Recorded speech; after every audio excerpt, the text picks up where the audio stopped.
안녕하세요. 제 사연을 들어주시는 여러분께 인사부터 올립니다. 저는 스스로 나이를 먹을 만큼 먹었다고 생각하는 30대 여자입니다. 혹시 다들 믿는 도끼의 발등을 찍혀보신 적 있으신가요?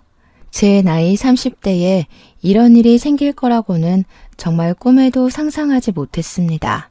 중고등학생 때 일어난 일이라면 차라리 그래, 아직 어리니까 그럴 수 있지 하고 넘어갈 텐데 이 나이 먹고 이게 가능한 일인가 싶기도 하고요. 저는 미용고등학교를 졸업하고 미용실에서 샴푸를 하는 일부터 시작해서 지금은 강남의 번듯한 숍 원장 자리까지 꿰찬 사람입니다. 물론 규모가 큰 숍은 아니지만 직원을 3 정도 두고 있고요.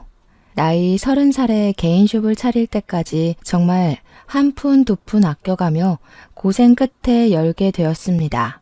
솜씨가 꽤 좋은 편이어서 잘 나가는 미용사였음에도 숍 오픈하는데 돈이 정말 많이 들더라고요.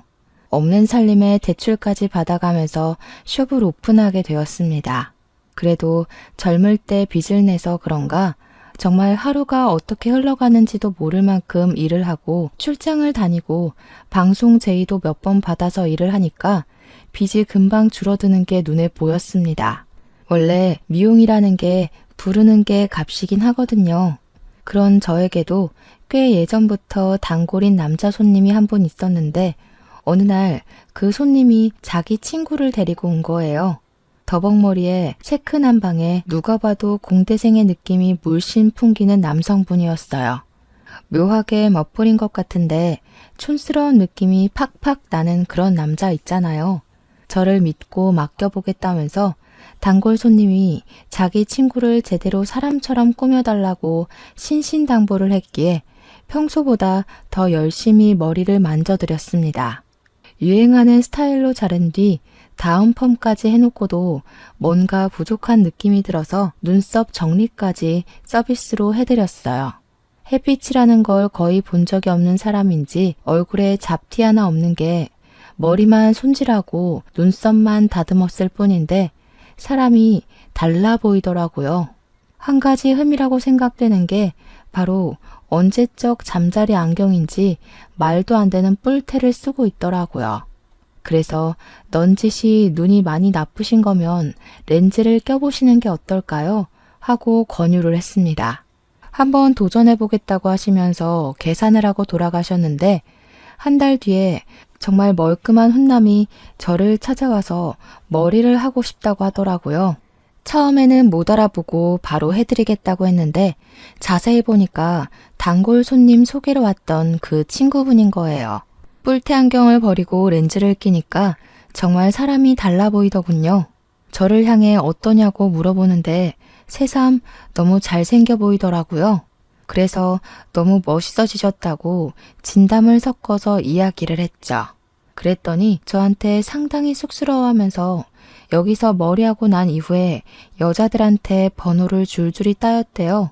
자기 인생에 먼저 헌팅을 당해서 번호를 따인 적이 처음이었다면서 이야기를 하더라고요.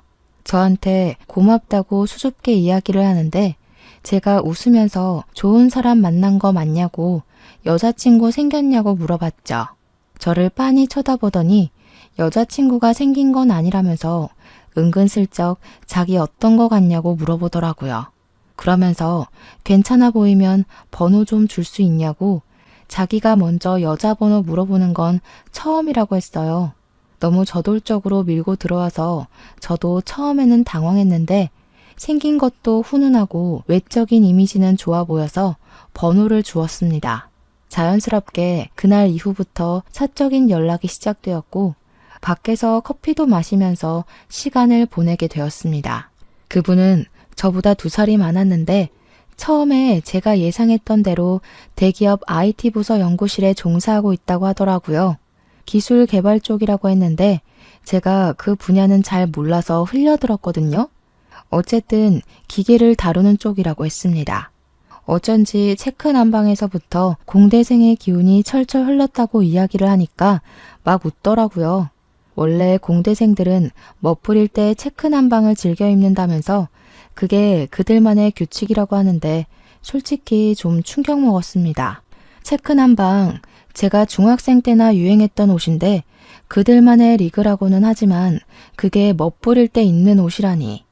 아무튼 몇 번 만나보니까 사람이 쑥맥이긴 하지만 진중한 성격이었고 미래를 위해 차곡차곡 한 발씩 내딛는 그런 사람이더라고요. 저한테 멋없는 고백을 했고 저는 그 고백도 너무 잘 어울린다고 생각하고 연애를 시작하게 되었습니다.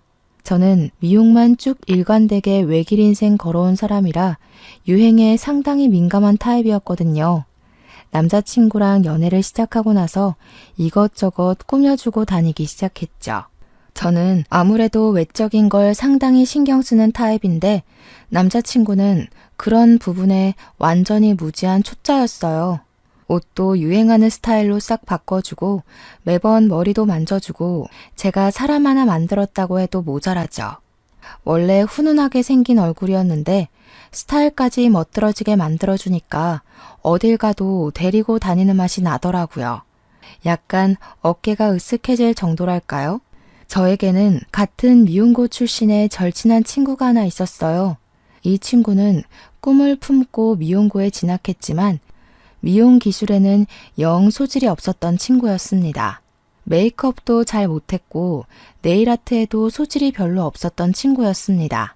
학교를 졸업하고 나서 미용실에서 저처럼 샴푸부터 차근차근 시작을 했는데 이리저리 치이고 소질이 없다는 것을 깨닫고는 갑자기 술집을 차렸어요.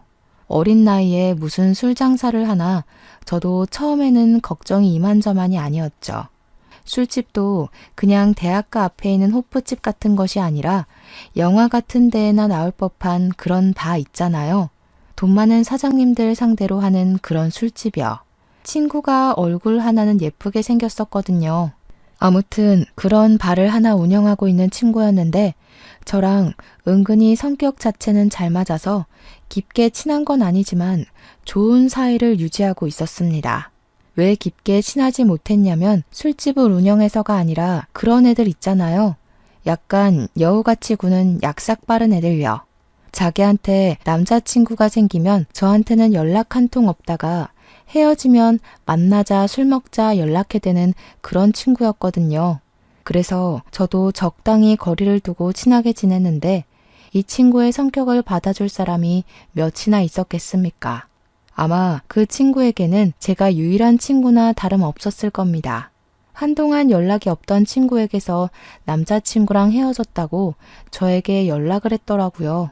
그때 저도 남자친구랑 데이트를 하고 있을 때여서 남자친구랑 있다고 하니까 자기 술집에 놀러 오라고 하더라고요. 근데 그 술집이 분위기가 커플이 갈 만한 곳은 아니라서 어떻게 거절을 하나 하고 있는데 술을 공짜로 주겠다고 하지 않겠어요? 비싼 술만 취급하는 곳에서 공짜로 술을 준다고 하니까 저랑 남자친구는 거절하지 않고 갔죠. 제 남자친구를 보자마자 웬일로 이렇게 멋있는 남자를 만나냐고 옆구리를 쿡 찌르더라고요. 그동안 제가 남자 보는 눈이 별로 없어서 항상 쭉정이 같은 놈들만 만나왔었거든요. 친구가 이런 남자만 골라 만나기도 힘들겠다고 몇 번이나 저한테 잔소리를 했었고요. 저의 잘생긴 남자친구가 의외인 건지 궁금한 게 많더라고요. 어디서 만나게 된 거냐, 직업은 뭐냐, 연봉은 높냐 하면서 마치 부모님이나 물어볼 법한 질문들을 하는 겁니다. 제가 다 민망해서 그만하라고 이야기를 했는데 친구가 저한테 가만히 있으라고 하더라고요. 얘가 항상 오징어 같은 놈들만 만나서 제가 걱정이 돼서 그래요. 암만 그래도 고등학교 시절부터 친하게 지낸 친구인데 이런 질문은 할 수 있지 않아요? 야, 내가 언제 오징어 같은 놈들만 만났다고 그래. 내가 어련히 알아서 잘 만났으려고. 너 말 진짜 이상하게 한다. 제가 정색하고 이야기를 하니까 그제야 친구가 농담이지 농담 하더니 술 잘 먹고 데이트 잘 하다가 가라고 하더라고요. 어디 가게? 하니까 안쪽 테이블에 옆에서 클럽 운영하는 사장님이 놀러 오기로 했다고 그 자리에 가봐야 한다고 했어요. 나이를 먹어도 정말 한결같이 사는구나 싶어서 알겠다고 했죠. 저에게 그런 친구가 있다는 걸 남자친구가 어떻게 생각할지 몰라서 조금 부끄럽기도 했어요. 솔직히 그렇잖아요. 여자친구의 친한 친구가 술집을 운영하고 남자라면 사족을 못 쓰는 것처럼 행동한다고 하면 좀 수치스럽지 않겠어요? 그런데 제 남자친구가 순둥이인 건지 아니면 별 생각이 없는 건지 술집을 한번 쓱 둘러보더니 그러더라고요. 이런데 처음 와본다고 자기 친구들 중에는 별 사람이 다 있구나 하는데 그게 정말 신기해서 하는 말 같았습니다. 술집 하는 친구 있다고 편견을 가지면 어떻게 하나 싶었는데 신기하다는 식으로만 이야기하니까 한시름 마음이 놓이더라고요. 그만큼 제가 남자친구를 사랑하니까 잘 보이고 싶은 마음에서 우러나는 마음이었어요. 그날 이후로도 종종 친구네 술집에 가서 술을 얻어먹기도 하고 하면서 연애를 쭉 이어갔습니다. 1년을 훌쩍 넘긴 어느 시점에 친구가 갑자기 연락이 왔어요. 다짜고짜 자기 결혼을 할 거라고 하는데 저는 너무 놀라서 당장 만나자고 했죠. 분명 3개월 전에 마지막으로 친구네 술집에 갔을 때만 하더라도 결혼에 대한 언질은 전혀 없었거든요. 만나는 사람이 있었던 것도 몰랐으니까 갑작스러운 결혼 발표는 충격으로 다가오게 되었습니다. 누구랑 갑자기 결혼을 하냐고 물어보니까 마치 비밀이라도 말하는 듯 저에게 속삭였습니다. 바에 손님으로 드나들던 잘 나가는 사업가를 턱 물었다면서 만난 지 3개월 정도 됐는데 하루빨리 결혼하기로 했다고 하는 겁니다. 제가 마지막으로 바에 방문했던 시점쯤 남자친구가 생겼고 그래서 한동안 저한테 술집에 놀러 오라는 연락이 없었던 것이었죠. 저는 3개월 만에 속전속결로 결혼을 한다는 친구가 걱정이 되었고 너무 적게 만나고 결혼하는 거 아니냐고 조금 나무랐어요. 저만 해도 1년을 넘게 연애를 하고 있는데 어떻게 3개월 사람을 겪어보고 결혼까지 한단 말이냐고요.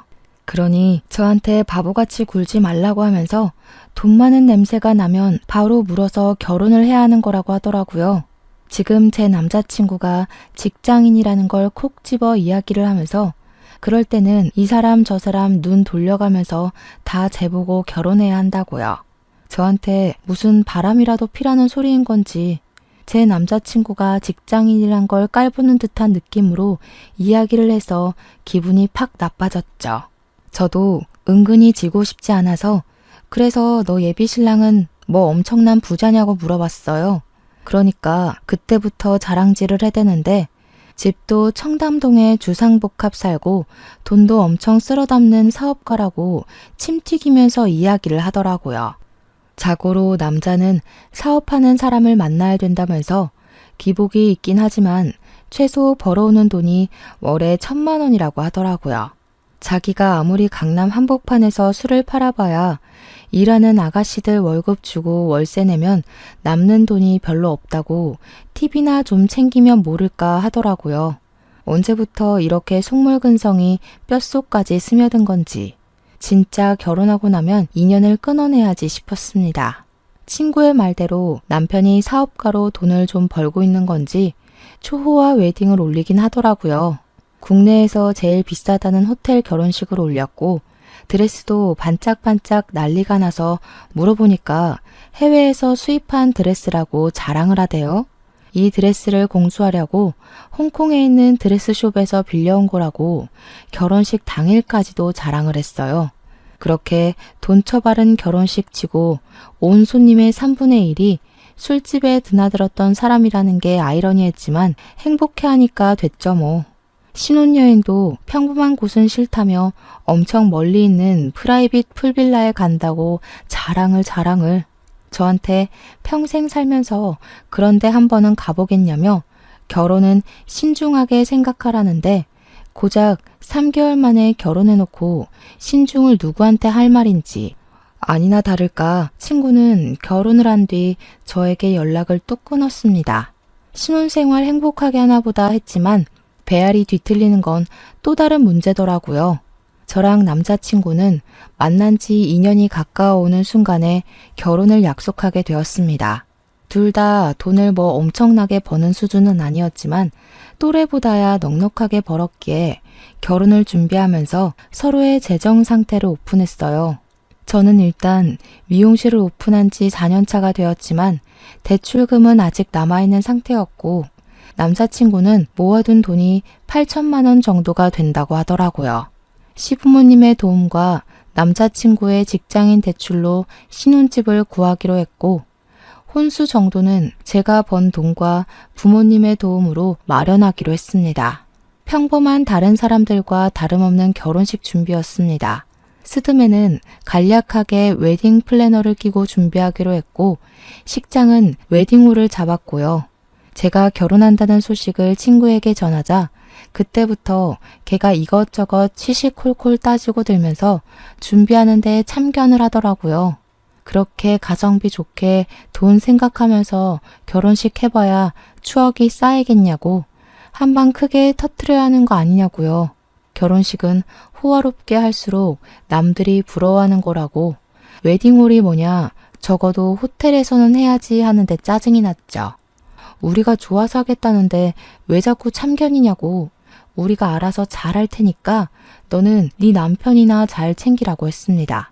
그랬더니 친구가 저한테 구질구질하게 직장 다니는 남자 만나서 가성비 결혼한다고 선을 딱 넘더라고요. 이래서 돈 많은 사업가를 만나야 팔자가 펴지는 거라고 자긴 지금 너무 행복하다고 하더라고요. 혜정아, 너 기억 안 나?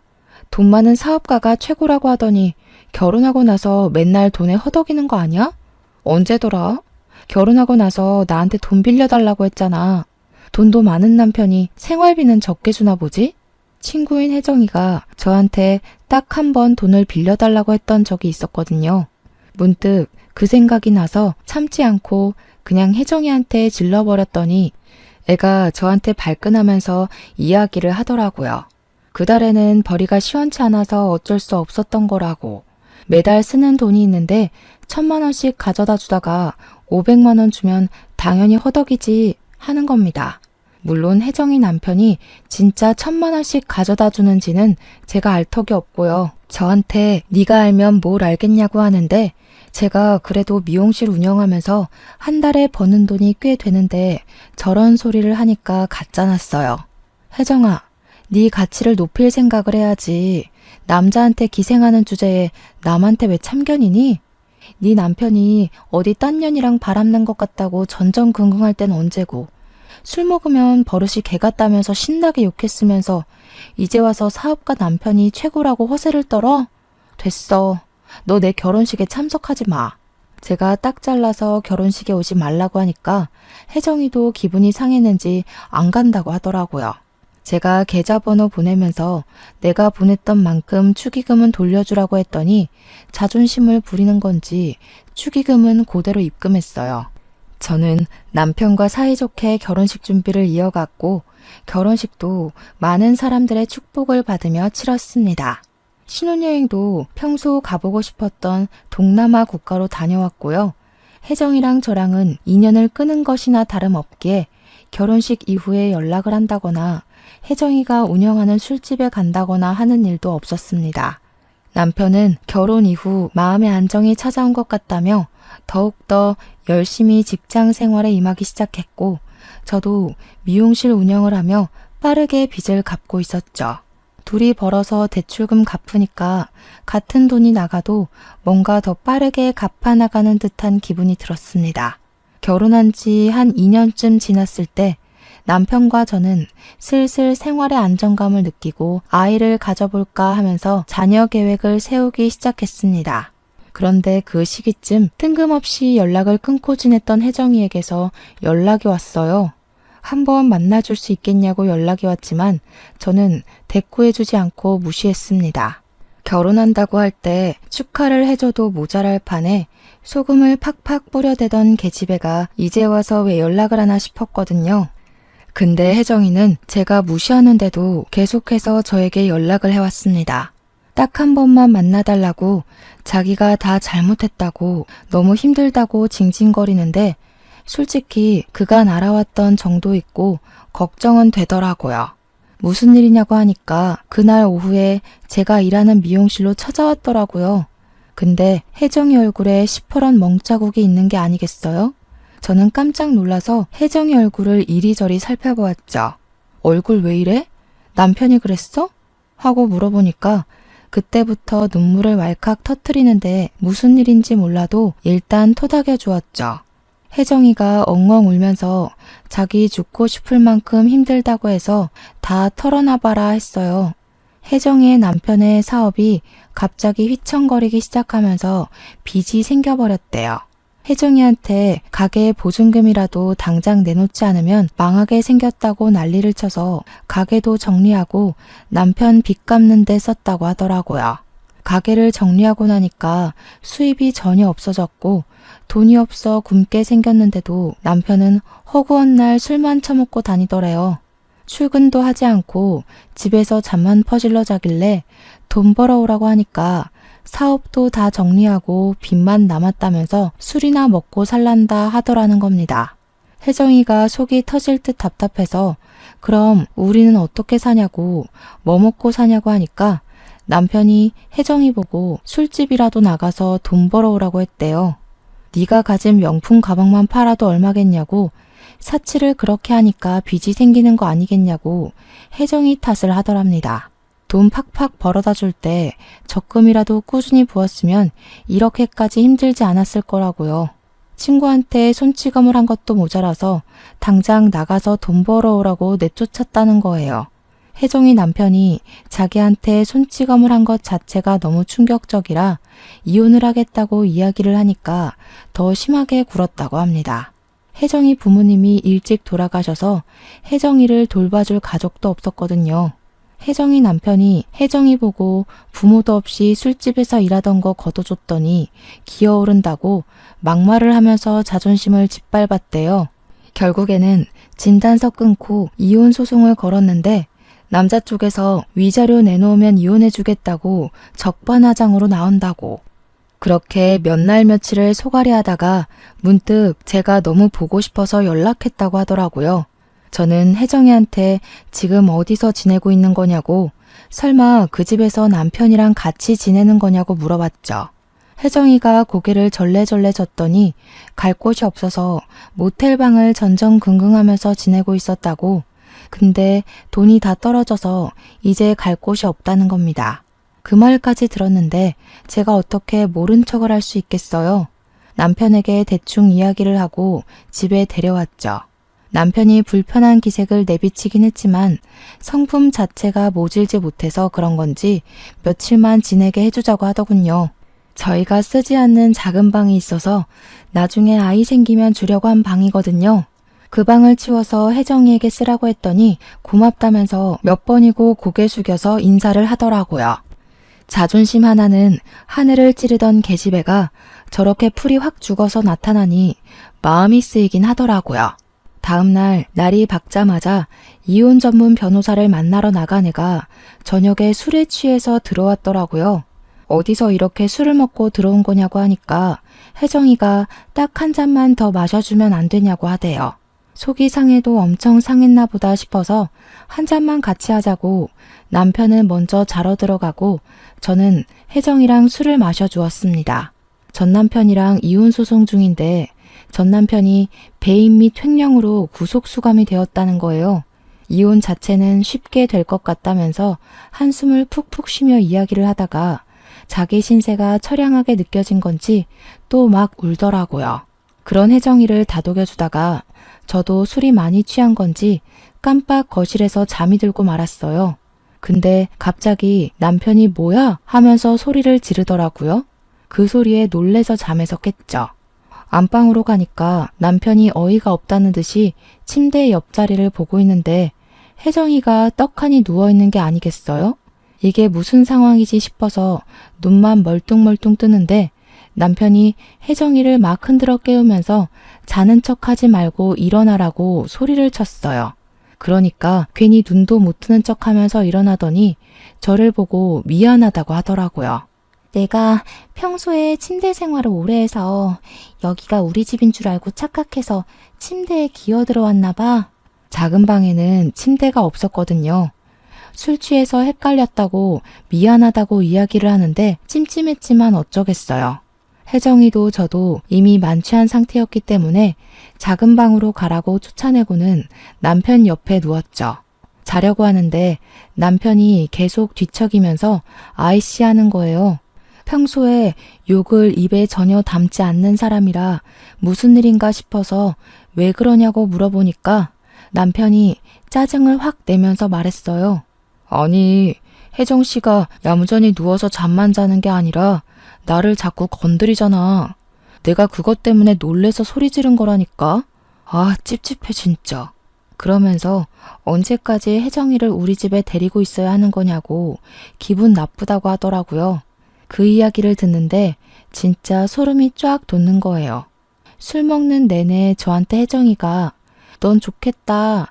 직장인은 월급 밀릴 걱정 없잖아. 나도 직장인 만나서 결혼할걸. 내가 왜 사업가랑 결혼했지? 직장인 만나서 결혼했으면 이럴 일도 없었을 텐데. 남의 돈 받으면서 사는 게 제일 편한 건데 했거든요.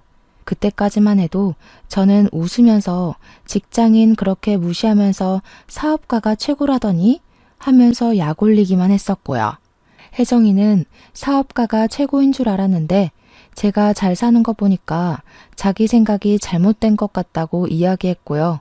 그런 말을 나눈 다음 제 침대에 누워서 남편을 더듬었다고 하니까 엄청나게 찝찝한 거죠.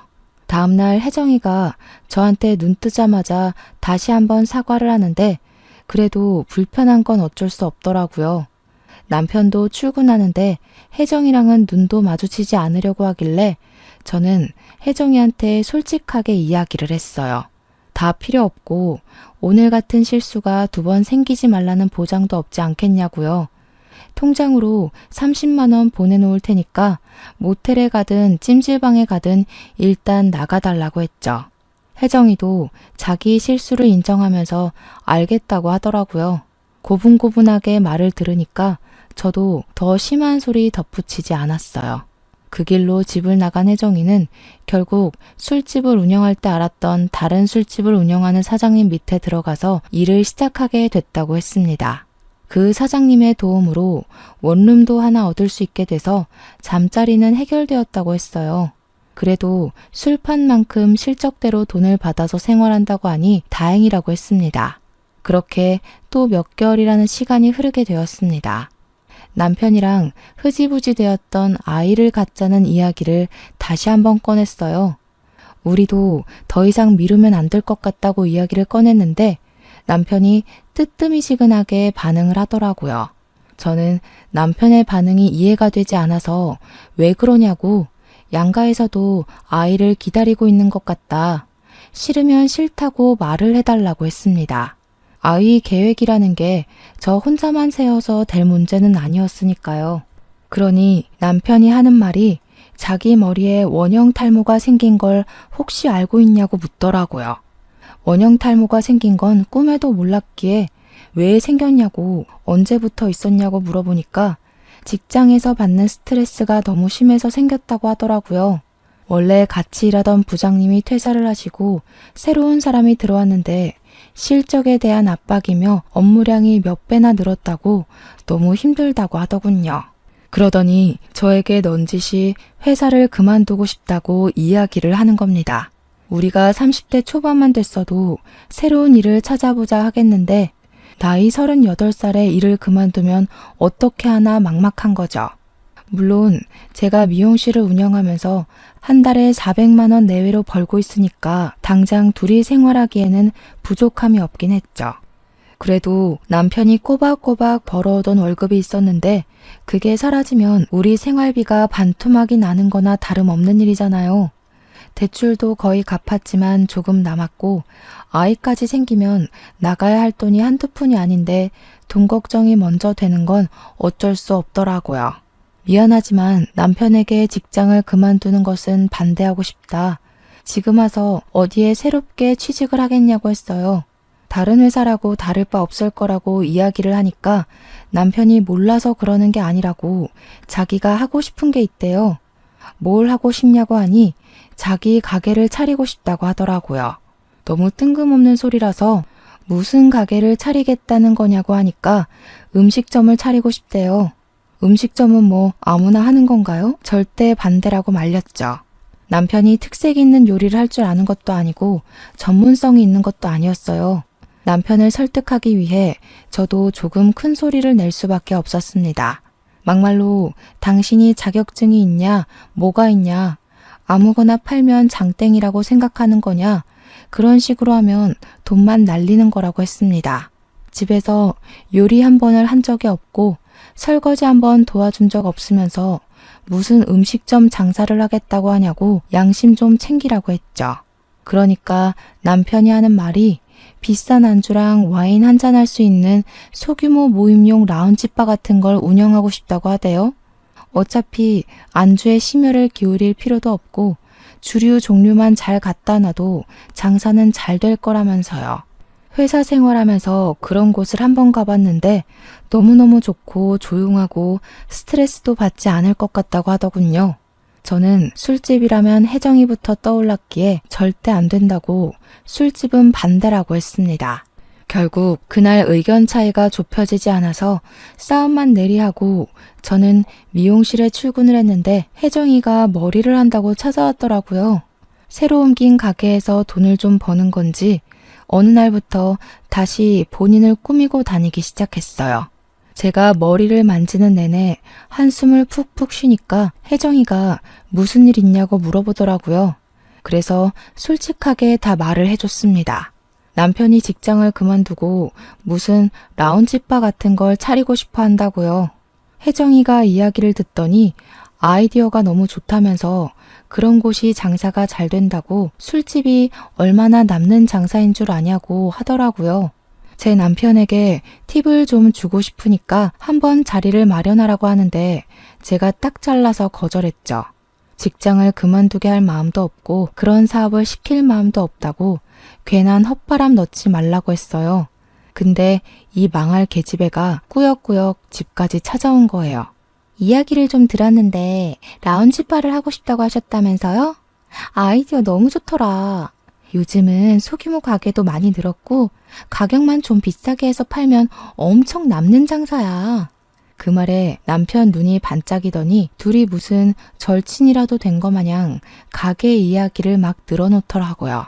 남편은 이런 가게는 어떤 것 같냐 하고 혜정이는 너무 좋다 하면서 술 유통 쪽에 관심이 생기면 연락 달라고 둘이 번호 교환까지 하는 게 아니겠어요? 보는 저만 완전히 속 터지고 환장하는 거죠. 그 뒤로 남편이랑 혜정이랑 둘이 전화도 하고 문자도 하는 것 같더니 따로 만나기까지 했더라고요. 남편은 정말 당장이라도 가게를 낼 것처럼 굴었고 혜정이는 술 장사하려면 기본적으로 술 유통업체를 끼고 해야 된다면서 이리저리 소개를 시켜주고요. 제가 그때마다 절대로 안 된다고 꿈도 꾸지 말라고 화도 내고 애원도 하고 남편을 다잡았죠. 남편에게 장사가 그렇게 쉽게 될 것 같으면 다른 사람들도 다 자영업하지 않겠냐고 누가 회사 다니겠냐고 했어요. 이미 남편은 마음을 굳힌 건지 뭔지 제 말은 듣지도 않더라고요. 제가 계속 귀에 딱지가 않도록 이야기하니까 저한테 서운하다고 하면서 자기가 회사 생활하면서 이렇게 스트레스를 받고 고생하는데 왜 마음을 몰라주냐고 하더라고요. 제가 남편의 마음을 모르는 건 아니죠. 단지 혼자 사는 게 아니라 둘이 함께 살고 있는데 저러니까 말리는 거죠. 남편은 정말 서운하다 하더니 어느 날부턴가 저와의 대화 자체를 피하기 시작했습니다. 그렇게 서먹서먹한 부부관계가 유지된 지 2달 만에 남편이 통보를 했습니다. 사직서를 냈고 처리까지 다 되었다고 퇴직금을 받았고 이걸로 가게를 차릴 거야 하고요. 제가 진짜 너무 어이가 없어서 남편이랑 피 터지게 싸웠어요. 그리고 남편은 저에게 반항이라도 하는 것처럼 집을 나가버렸습니다. 집 나가서 고생해봐야 정신을 차리려나 싶어서 곧 들어오겠지 두고 보자 절대로 반대한다 하고 마음을 단단히 먹었습니다. 근데 남편이 하루가 지나고 3일이 지나고 일주일이 지나도 들어올 생각을 하지 않는 거예요. 시댁에 갔나 싶어서 은근슬쩍 안부 전화하는 것처럼 연락을 했는데 시댁에도 가지 않은 것 같더라고요. 이 인간이 어디서 뭘 하고 있는 건지 속이 타서 결국엔 2주일째 되는 날 제가 먼저 연락을 했습니다. 그러니까 남편이 시큰둥하게 저한테 어디서 뭘 하고 있든 관심도 없더니 왜 이제 와서 연락을 하냐고 하는 거예요. 저는 순간 너무나도 당황스러웠죠. 이게 몇 년을 같이 산 부부가 할 이야기인가 싶었고요. 남편한테 전화로 이야기하면 오해가 쌓일 것 같으니 얼굴 보고 이야기하자고 하니까 알겠대요. 남편이 집으로 돌아오면 될 일을 굳이 밖에서 이야기하자고 해서 약속 장소를 잡고 나가서 만났습니다. 저한테 통보하듯이 이야기를 하더라고요. 가게 자리 괜찮은 걸 봐서 계약까지 했다고요. 밖에 나가서 지내는 동안에 부동산을 엄청 돌아다녔고 계약도 하고 인테리어 업자까지 다 만나서 계약금을 걸었다는 겁니다. 이미 모든 일을 다 버려놓은 남편에게 제가 무슨 말을 더 할 수 있겠습니까? 제가 입을 꾹 다물고 아무 말도 하지 않자 남편은 저에게 너무나도 실망했다며 이야기를 이어나갔습니다. 자기가 원형 탈모까지 왔다고 회사 일이 힘들어 죽겠다고 하는데도 어떻게 돈돈거릴 수가 있냐고요. 한동안 생각 정리가 필요할 것 같아서 며칠 더 밖에서 지내겠다고 통보를 또 하더라고요. 저는 남편의 그 말이 너무나도 충격적이라 다른 말은 귀에 들어오지 않았습니다. 밖에서 며칠 더 지내겠다는 말은 즉슨 저와 별거를 하겠다는 말이나 다름없었으니까요. 속으로 저도 자책을 많이 했죠. 돈돈거릴 게 아니라 남편의 마음을 좀 더 헤아렸어야 하는 건가 싶어서요. 그렇게 남편이 집을 나간 지 한 달하고도 2주일이 더 지났을 때 저는 아주 충격적인 일을 겪게 되었습니다. 남편이 없는 집이 너무나도 공허하고 쓸쓸해서 오랜만에 혜정이나 볼 겸 술을 잔뜩 사들고 혜정이가 사는 원룸에 찾아갔어요. 벨을 누르니 문이 열렸는데 거기서 우리 남편이 떡하니 나오는 게 아니겠습니까? 배달 음식이라도 시킨 거였는지 지갑을 열면서 나오던 남편이 저를 보고 놀래더라고요. 남편은 러닝 셔츠 차림에 트렁크 팬티만 입은 채로 굳어 있었어요. 저는 남편의 행색을 보고 이게 지금 무슨 일인가 싶어서 둘이 뭐 하는 거냐고 물어봤죠. 제가 문을 열고 들어가니 혜정이도 잔뜩 굳은 채로 저를 바라보고 있더라고요. 너무 어이가 없어서 집에 신발도 벗지 않고 들어가서 혜정이의 머리채를 잡아 낚았습니다. 그러니 남편이 저를 말리면서 그만두라고 소리를 치는 게 아니겠어요. 이게 무슨 상황인가 어질어질했죠. 남편이 혜정이를 꽉 끌어안으면서 저에게 소리를 쳤어요.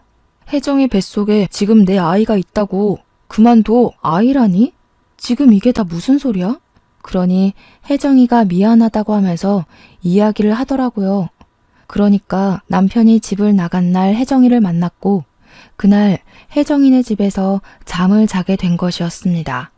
제가 연락도 하지 않고 찾지도 않으니 그대로 둘이 같이 지내기 시작한 거예요. 저는 계속 식당은 안 된다고 반대만 하는데 혜정이는 다 잘 될 것 같다면서 응원을 해주니까 혜정이에게 빠져들게 된 거죠. 저를 만나서 생각 정리를 해야겠다고 한 것도 혜정이가 임신한 사실을 알게 되어서 혜정이 옆에 있으려고 술을 쓴 거였어요. 둘 다 저한테 미안하다고 하면서 운명의 상대를 이제야 만난 것 같다고 하는데 말이 안 나오대요.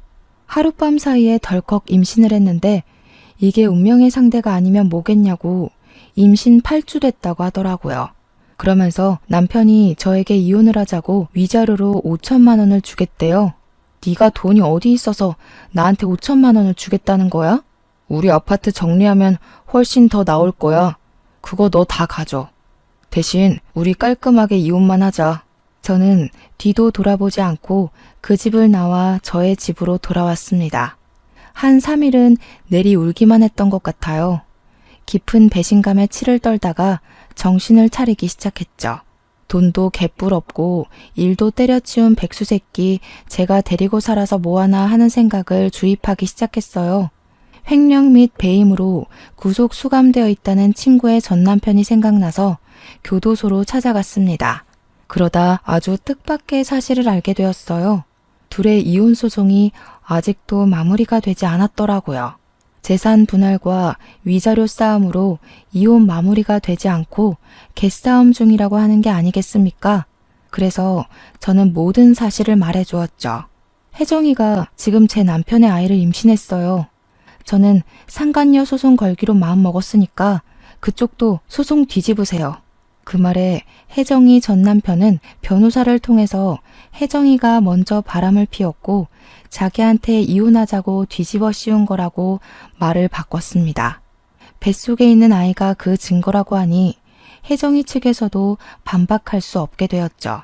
결국 소송판 자체를 뒤집어 엎어서 없던 일로 만들어버린 겁니다. 한마디로 남편과 혜정이는 호적으로 묶일 수 없는 사이가 된 거죠. 무려 남편의 아이를 임신했음에도 불구하고요. 저는 차근차근 주변 정리를 시작했습니다. 집은 처음 살 때보다 시세가 올라서 집을 팔아 대출금을 모조리 갚고 남은 돈은 남편의 바람대로 제가 다 가졌습니다. 미용실 근처에 투룸을 얻은 뒤 상간녀 소송을 걸어버렸죠. 혜정이는 저에게 3천만 원을 배상하라는 결과를 받게 되었고요.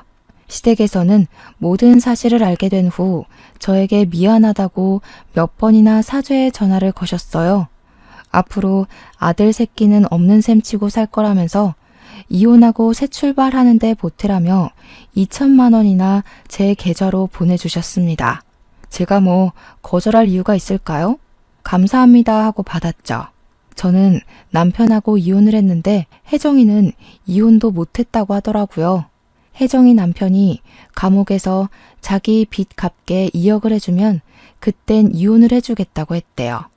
유책 배우자로 찍힌 혜정이는 점점 배는 불러오는데 이혼 소송도 못하고 이혼 자체에 희망이 없으니 난리가 났고요.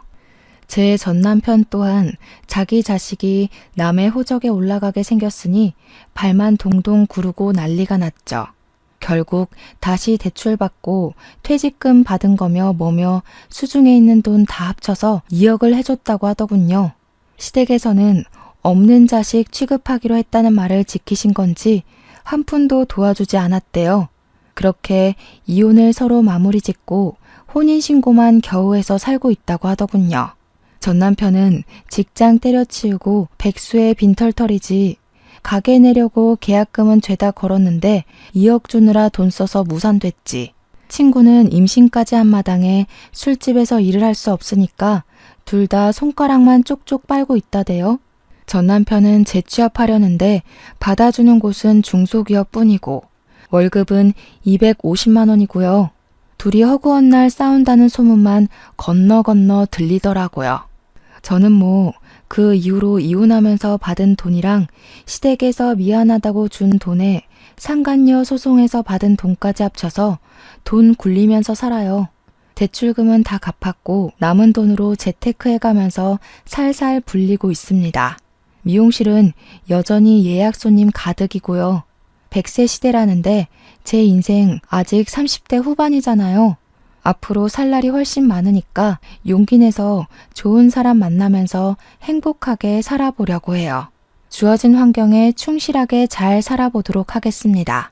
여러분도 행복한 하루 보내세요.